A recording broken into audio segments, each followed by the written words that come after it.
Welcome to my channel, The Binge Eating Therapist. I'm Sarah, former binge eater turned psychotherapist. Now, if I were to ask you, if you're somebody who struggles with binge eating, what are your biggest concerns? There are two that come up almost invariably, and they tend to be health and weight. I get a lot of questions about weight. You want to know, am I going to lose weight in recovery? Am I going to gain weight in recovery? Can I ever lose weight if I've struggled with binge eating? Is it possible to recover and focus on weight loss at the same time? And my honest answer to these questions is, I don't know. Your body is unique to you. All I know is the patterns that I see, and that tends to be the more focused and invested somebody is on weight loss if they struggle with binge eating, the worse the binge eating gets and the more stuck they are. And so I've been sitting here for the last hour kind of agonizing about, that's hyperbolic, not agonizing, going back and forth about whether to make this video about my own journey with my weight throughout my binge eating. And I decided that might as well make the video, and I can always decide whether to post it or not. So if you're watching this, it looks like I did post it. So I'm not going to be talking numbers in this video, but I am going to be showing some photographs. And again, like the concern in me is about doing something like this is, one, is it actually helpful to people for you to see my journey? Two, are you going to look at my journey and go, well, that's not me, that's very different to me, so I'm not sure that Sarah's got anything that I want to listen to. Or number three, that you look at this journey and go like, okay, that's how it should be, and that's what should happen. So I really want to invite you to kind of pay attention to those three. And because I don't have the answers to these questions that I often get about weight, that was kind of my prompt to do the video and just share my own experience. So I think I've shared before, I grew up always a very slim child. I was slim through my childhood, teens, and into my 20s. So this here is a picture of me. I was 25 and my binge eating was just around the corner. It was going to start in a few months' time, and I had no idea. Now, I would never look at pictures of myself at that time and have any concerns about my weight. There was no body dysmorphia. I wasn't looking at a photo like this and going, oh, I need to lose weight. But what happened was, over the couple of years prior to this photo, I very slowly gained a small amount of weight, a matter of a few pounds. But what had happened then was a pair of jeans that I really loved and were really expensive were not fitting very comfortably. They were hurting when I wore them. And I remember just thinking, I just really want these jeans to fit. It wasn't because I didn't think that I looked okay. It wasn't because I had these insecurities about weight gain. It really was about these jeans. And I'd never tried to lose weight in my life. So I just kind of assumed, in hindsight, somewhat arrogantly, that it would be really straightforward. So I did a hypnosis thing, and for a couple of weeks, I was just eating really slowly and mindfully. It was an undereat, and in the space of a couple of weeks, my jeans were fitting the way I wanted to, and I thought life would just go on. But then my binge eating started in earnest. And it started on an all-inclusive holiday, just after I'd stopped doing this hypnosis thing, and I found myself unable to stop eating. And this continued, for many years. But I went from this to my body then became this. This photo is now just about a year later. And so it was a big change. You can see it was a big change. And I did not recognize who I saw in the mirror each morning because my body changed so fast. It seemed every other month my clothes were no longer fitting and I was having to buy larger clothes. I was so frightened and I was so distressed. And because of the speed of it, I can remember at the time fearing that I would end up bedbound with this eating problem. And it was that fear that drove me into bulimic behaviours. So probably around the time of this photo would have been when I started purging. And I would exercise too. And so over the next few years, my body was probably staying at this size.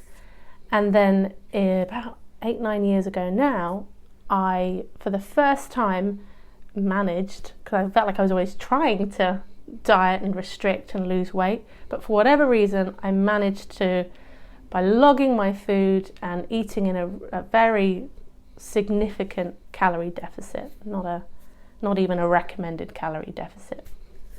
And then still the occasional binging, which I would then purge.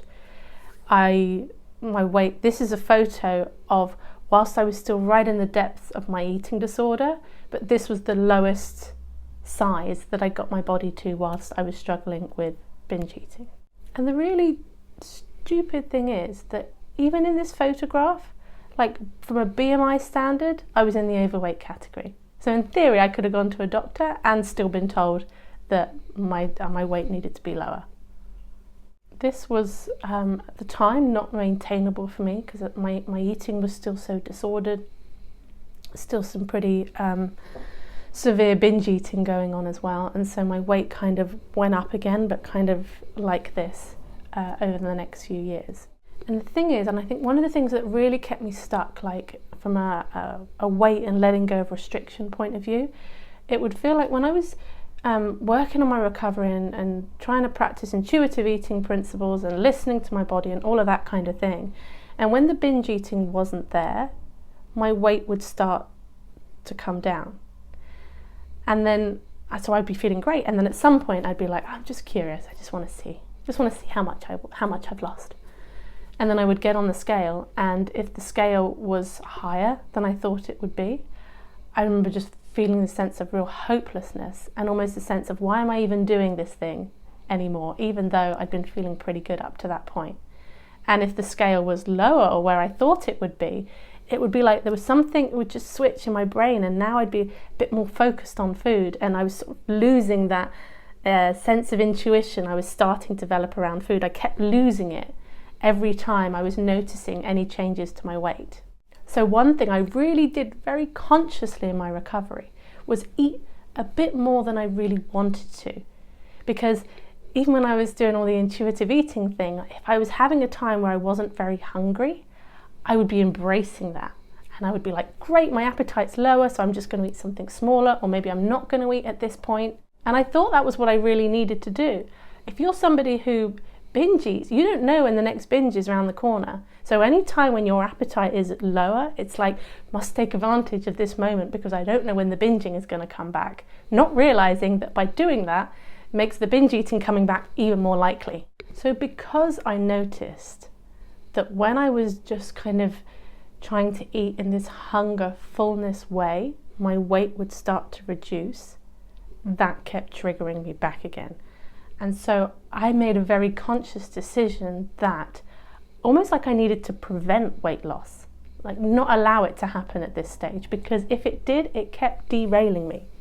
So I was eating bigger meals and it was more substantial, and I was finding actually my binge eating is getting less and less eating these bigger meals. And so it often felt like I was eating too much, but I really wasn't. Like my weight was stable, it was leveling out. I wasn't getting the kind of fluctuations that I think many of us who, when you're struggling with binge eating, like your weight mine certainly would sort of fluctuate by sort of 7 pounds probably over days and weeks, up and down, over the same numbers, but just this kind of sense of up and down because eating feels so chaotic. And I decided to even that out first. So I was very conscious every day. I'd be saying to myself, I am not trying to lose weight today. I'm almost trying to do the opposite. And I think there was something in that was really reassuring, like at the proper primal urge part of my brain, that food was plentiful, that it was coming regularly, that I didn't need to wait for like these strong hunger signals that would push me to eventually eat. And so after doing that probably for several months, then I could trust myself to be a little bit more intuitive. So previously, in that stage, if I didn't have much of an appetite, I would be ensuring that I still ate. Whereas now I feel much more, have much more self-trust that I can go with the fluctuations of my appetite. And once I had built that self-trust, then I was able to do that. And in terms of where my weight is today, it's kind of between the two of that, the picture where I was at the lowest whilst struggling with binge eating and at the highest whilst struggling with binge eating. My body went to the middle of that Didn't go to the middle of how my weight had been before. That would mean my body would be smaller than it is today. But this is where it decided to land. Part of my reticence of whether to share this information out there is, first of all, is it even helpful? Is it helpful for you to know what happened to my body? All our bodies are different. Second is it even resonant? Your experience might be very different. So you might be looking at me at my highest weight and going, well, I'm much higher than that, so I don't know what this means for me. And thirdly, you could look at what happened to me and go, oh, okay, well, that's what's supposed to happen. That's what is going to happen. And if it doesn't, it's going to feel like something's gone wrong or you haven't done recovery right. And yet, I think sometimes when I get asked a question that I don't really have the answer to, the only thing I can do is share my experience. Like that's all I've got. And maybe it's helpful, and maybe it's just interesting. Maybe it's not, I don't know. But anyway, I hope that was useful. Thanks for watching, and I will see you on the next video.